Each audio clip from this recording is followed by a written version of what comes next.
Ola a todas, son David Bellas e hoxe veñomos aquí neste pequeno vídeo, agardo que pequeno, explicar un pouco o sistema de gomas para afinación que eu emprego nos meus punteiros, non? Un pouco vou a intentar falar de como naceu a idea, por que o emprego, para que o emprego, o útil e o sinxelo que é poñelo, así como o mesmo como se coloca cada un deles e por qué, que gomas elexir, etc. Non? Que moita xente me está preguntando e ademais cada vez vexo máis xente empregando este sistema, o cal agradame moito porque as cousas fanse con vocación de ser úteis para todos. Que quero dicir con isto? Que unha persona faiga algo antes non quere dicir que este mellor ou peor ou que sexa máis lista ou máis visionaria esa persona, simplemente quere dicir unha cousa moi triste, que é máis bella, non? Eso entristece un pouco. Mas vamos ir ao tema en sí mismo, non? A gaita como instrumento de bordós, que nunca pode ser un instrumento cromático, o cal non quere dicir que non realice cromatismos, non? Fainos sin ningún tipo de problema os cromatismos.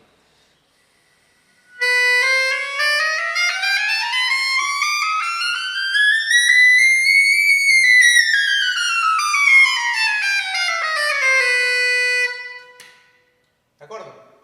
Ben, no momento en que a gaita como tal, un instrumento de bordós, estamos anclados e atados en que ten que ser un instrumento diatónico, non? Todas as notas van a ter que ir en relación a esa nota base que dá o bordón ou bordóns, non? Entón non é que sexa un instrumento diatónico, é que hai varios instrumentos diatónicos, non?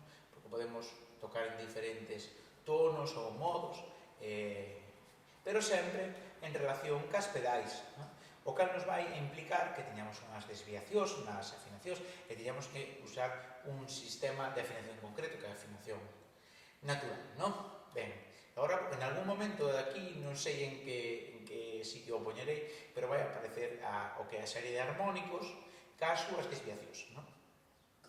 A serie de armónicos, ao final, non deixa de ser unha representación do que o son en sí mesmo é, non?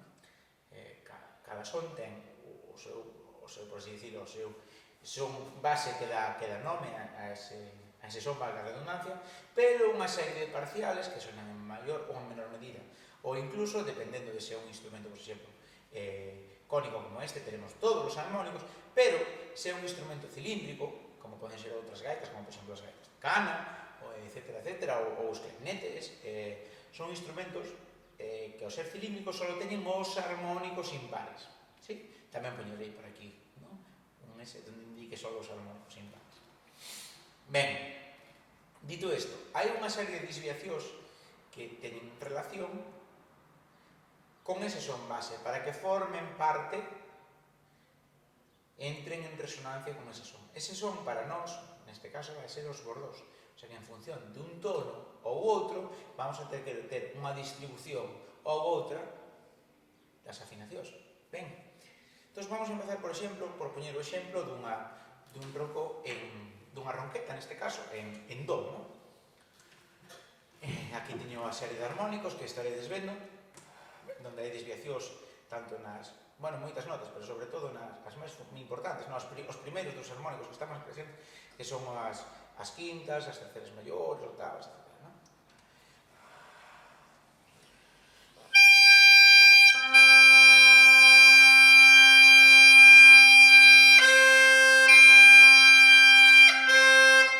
Vamos coller como base a nota do e ver a distribución en torno a ese órgano.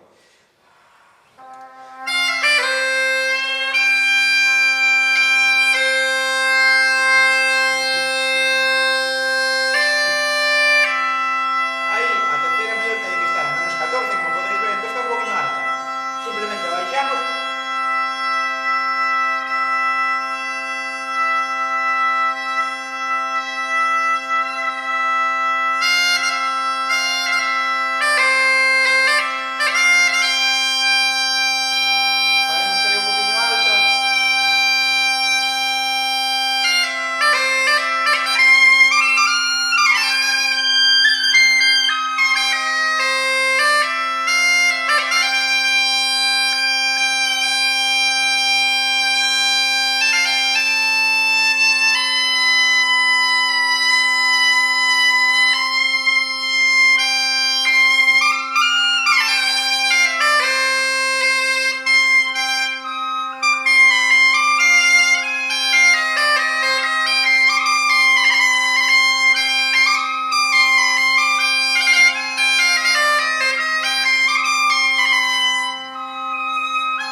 vexades como distribuín a afinación en torno a do. Do como se fora un campo semántico, non? En función de toques nunha tonalidade ou noutra, pero todas ou un modo ou outro, teñen que ir en relación a ese do. Non? Vamos poñer agora, por exemplo, outro do. Vale, vamos a poñer o de fa, que é o máis grave que eu emprego, de acordo? Ben, no caso de fa,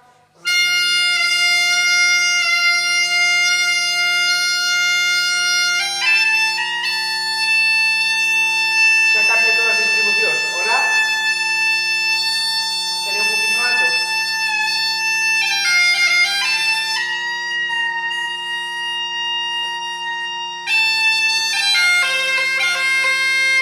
Veredes que aquí vou a poñer outra serie de armónicos, a de fa, donde van a aparecer as mesmas desviacións, só que agora son en diferentes notas, porque a interválica cambiou, non? Ao final, tocar nun tono ou noutro, solo é, no caso sobre todo da afinación natural, non? Noutros tipos de sistemas é outra historia, non? Unha afinación temperada que utilizamos pianos, non? Outra historia. Pero no caso dos instrumentos de afinación natural, que empregan a afinación natural, ao final é coller a mesma proporción, o mesmo sistema e movelo, sí? Entón, claro, iso ten unha implicación que todas as notas desvíanse. Quere dicir isto que tocamos unha peza que este en diferentes tonos non podemos tocar? Non. Aí temos moitos recursos para facer nos dedos, non? Por exemplo, imaginados este la, que me queda alto.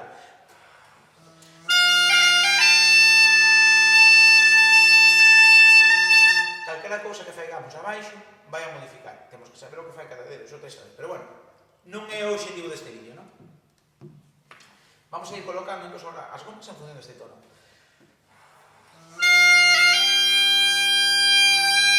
Vamos a subir un pouquiño porque as segundas teñen que estar a máis 4, non? Un pouquiño máis altas que as quintas incluso, non? Que están a máis 2. E veis simplemente un pouquiño a goma, non? Vedes o rápido que é e o práctico.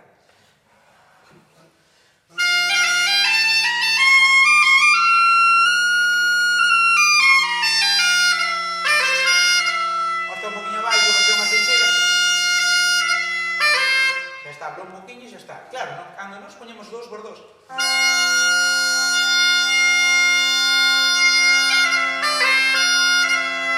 temos que volver a baixar un pouco, porque tamén está presente este bordón, non?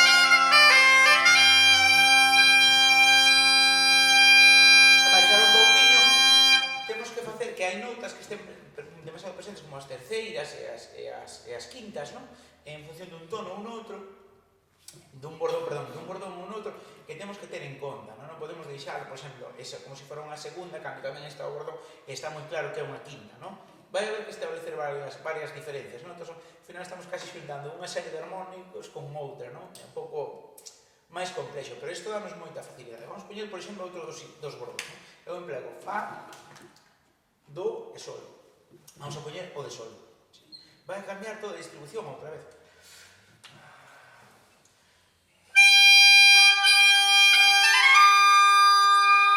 Vedes que aí estaría un pouquiño baixiña, vamos a abrir un pouquiño, a ver se conseguimos chegar.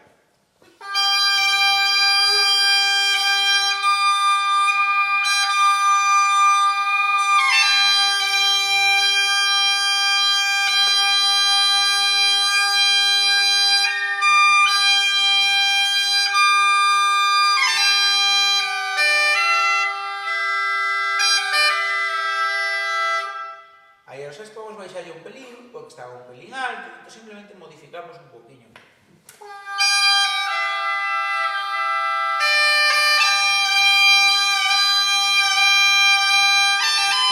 Vedes que ahora antes era sensible tocando en do, ahora está altísima, non? Pois é unha terceira, entón vamos a tapar este furo un pouquiño máis.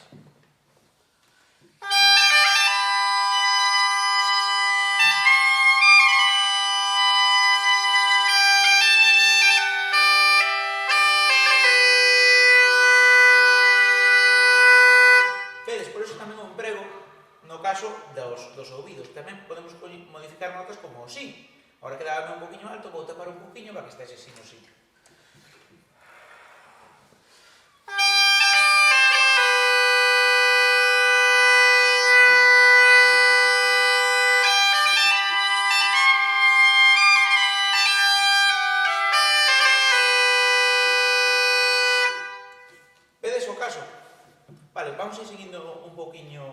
atopando máis temas sobre isto. Ben, continuando co tema, veredes que unha das ventaxas tamén do emprego deste sistema de gomas e non dos fisos convencionais que se empregan ou de outro tipo de sistemas, non? De cinta, incluso hai xente que utiliza cousas como de papel, incluso, é que isto deixa pasar o aire, non? E ao final é tela porosa, entón non resta volumen e timbre, ou non resta tanto volumen e tanto timbre, non? Entón, sobre todo para buratos que comparten, o sea, notas que comparten burato, é bastante interesante, por exemplo, si bemol, non? O mi bemol, a veces nos tapamos demasiado con fiso, tal, como non deixa pasar o aire, cando é as posicións con forquilla, o si bemol, mi bemol, quedan super oscuras, incluso demasiado, entón é moi difícil levar unha liña melódica dunha forma organizada, non? Por as diferencias de timbres e tal. Un pouco sempre vai haber por a propia unicidade do instrumento e tamén por o uso das forquillas que sempre son un pouco máis oscuras, non? Pero danos certo marxe, non? Vades a ver, por exemplo, non? Deixei o bordonciño último que tiña posto, o de sol.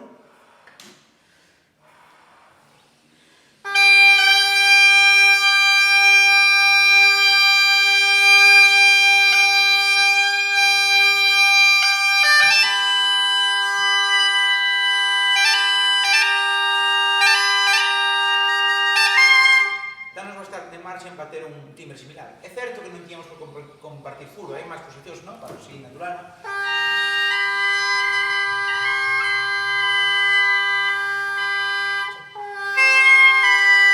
Hai moitas, non? Pero bueno, ou moitas, hai varias.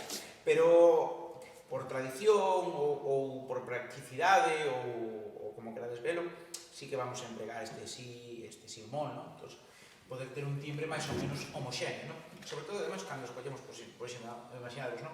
Varios sistemas de bordón, vamos a toparnos notas con forquilla, por exemplo, como mi bemol, vedes, cando teño que ter tapado para que me funcione bastante correcto.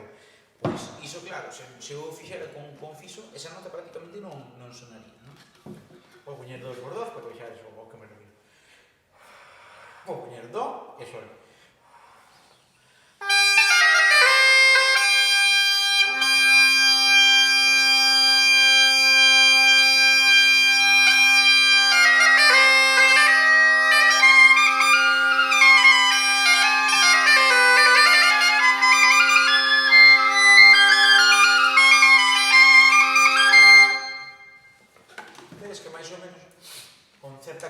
Temos un timbre e un volumen similar e aceptable nas dúas oitavas.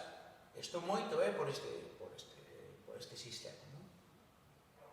Moita xente, sobre todo antigamente, utilizaba unha especie de masilla, así que tamén empreguei durante unha temporada antes de ter este sistema no propio furo, que reducía o furo, entón, funcionaba bastante ben. O problema diso é que non era tan práctico a hora de movelo. Isto xa vedes que podo facer tocando, vale? Un pouco arriscado facelo dentro da propia interpretación, non? Pero bueno, vedes que é bastante rápido cando cambias uns bordos a outros, non? Agora, se vos parece, vou vos ensinar como eu emprego en instrumentos máis grandes e máis pequenos, non? Punteiros máis graves e máis agudos, para que vexades que funciona exactamente igual. Vamos poñer o exemplo o máis distante posible, non? O sea, un punteiro tenor en Re4 e un punteiro sopranino en Fa5, non? Entonces, que vexades a diferencia. En as dúas emprego o sistema, o mesmo sistema, non? Incluso neste, que é interesante, falalo tamén, de que ten unha chave moi sinxeliña, pero emprego tamén igual tapando. Pasa que me dá un poquinho máis de traballo a hora de colocar, non? Tamén moito nos ouvidos, neste punteiro é fundamental nos ouvidos. Pero vedes, son gomas un poquinho máis anchas, e neste tamén o teño vedes por abaixo, porque ten un furado traseiro para a terceira menor, non?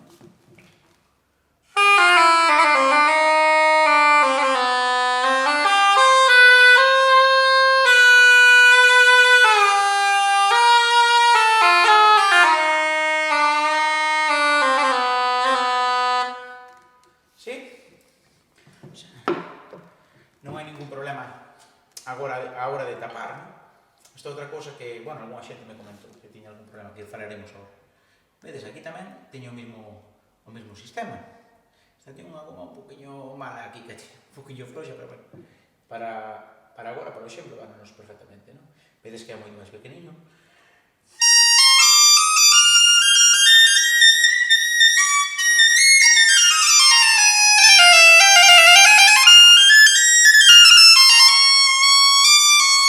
Vamos a abrir un pouquiño nese lá para que o levemos a funcionar ben.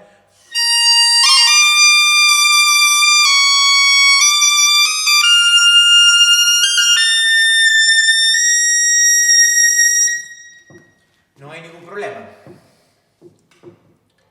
Vedes que é moito máis pequeno e non hai ningún problema tampouco. Que quero dicir con isto? Que, home, cada persona é un mundo, non? Pero igual, a hora de escoller que gomas poñer, é importante ver o grosor desas gomas. Que hai xente que me dice, non, é que, claro, é que notas moito. Home, prometo-vos que se non notades moito neste instrumento, os vedes que ten un fixo que eu tiña previamente a ter este sistema posto, entón é un pouquinho vago, deixei.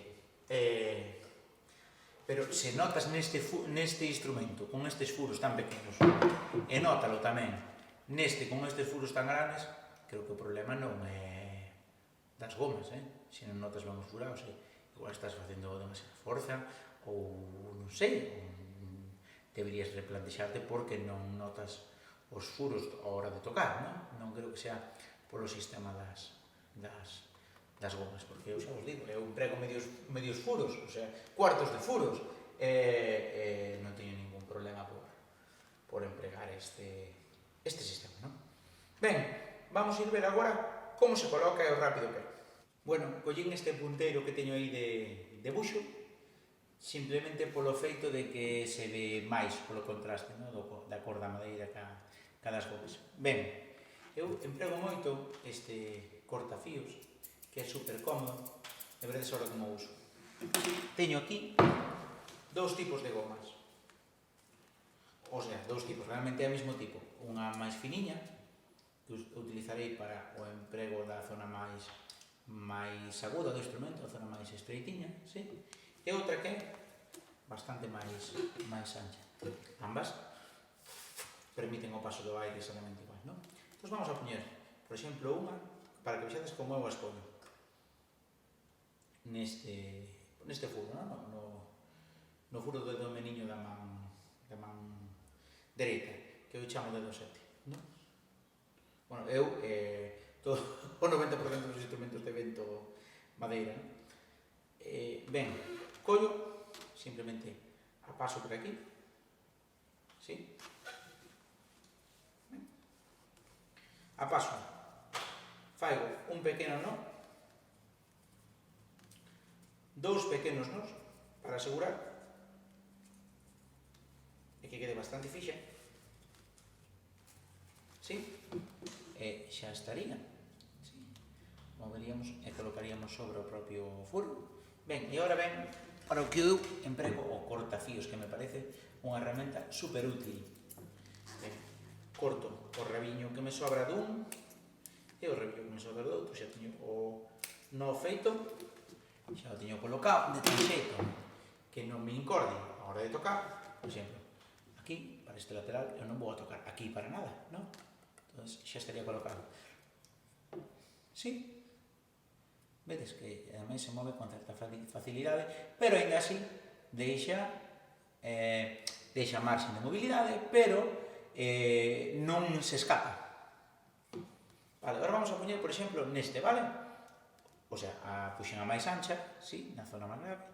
E agora vamos a poñer unha estreitiña aquí, de acordo? Porque é un furo máis pequeniño.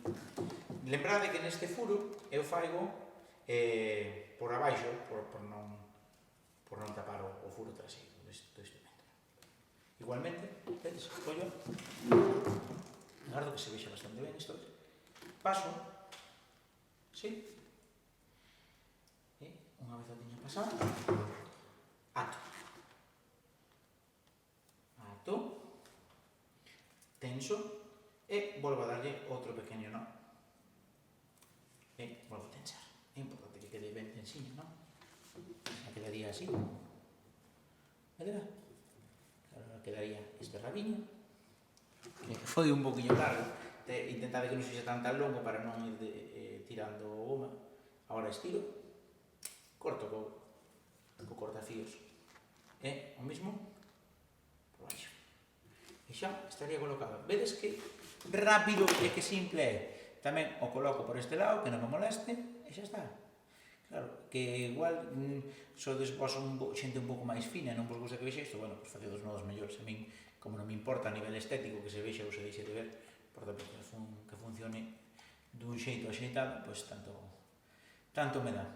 Como podedes ver, é moi fácil. Vamos a intentar agora falar un pouquiño das vantaxes disto, non?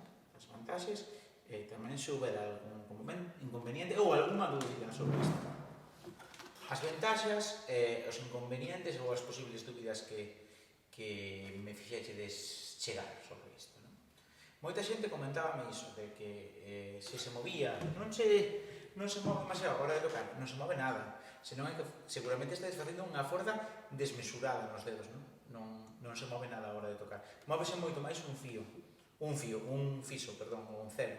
Vale, outra cousa importante, os celos, cando levan certo tempo, que sea, os movedes, hai que andar, move que te move, tal, solta un pegamento que queda impregnado no instrumento, logo hai que andar limpando nele. Eso é unha cousa bastante sucia, non?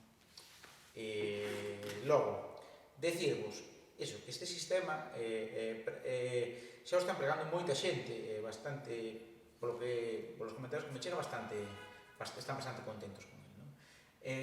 Como vos decía, non é porque o empregue, sei que se vai empregar moito máis no futuro en canto nos quitemos baratos mentales e que non pensedes que é unha cousa estrana ou que sea porque o empregue, non? Senón cando o probedes e vexades o práctico que é, cando estedes tocando e vexades a rapidez e a viabilidade, creo que vai a empregar ainda máis xente do que o emprega hoxe.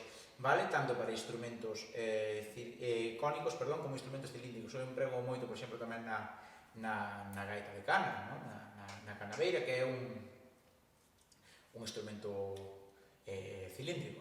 Funciona a perfección igual. Xente como por exemplo, Abraham Cupeiro, que é un grandísimo músico que eu admiro moitísimo, que ele empregou, por exemplo, na gaita búlgara, que tamén é un instrumento cilíndrico, e outra moita xente que o está usando en instrumentos cónicos, como poden ser as gaitas máis convencionais, e non hai ningún problema. Outro día tamén vin, por exemplo, na televisión, que estaban presentando as gaitas de Cana Evo, de Seivane, vin que tamén o estaban emprendendo, máis, xa vos digo, máis xente que o usa, cando vexo o práctico que é, o barato que é, o fácil que se pon, o fácil que se usa e os resultados bons que dan, non? Isto non estou eu vendendo nada, o sea, non me levo nada dicindo isto, entón podesme creer que é verdade, non? Logo, a hora da sensibilidade, o que vos decía, buscade sempre unhas gomas que vos sexan o máis finas posibles, e que non sexan unha cousa super gruesa. Eu collo sempre na mesma mercería, unha goma que se utiliza para os elásticos dos pantalóns, para vender por metros e tal.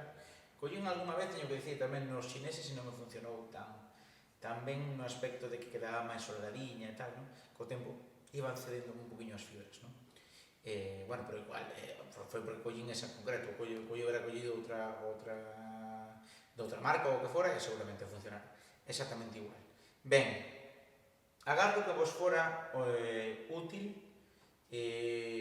como vos digo, sei que vai a empregado máis xente, en canto probe, dadlle unha oportunidade e xa veredes como vos vai realmente ben.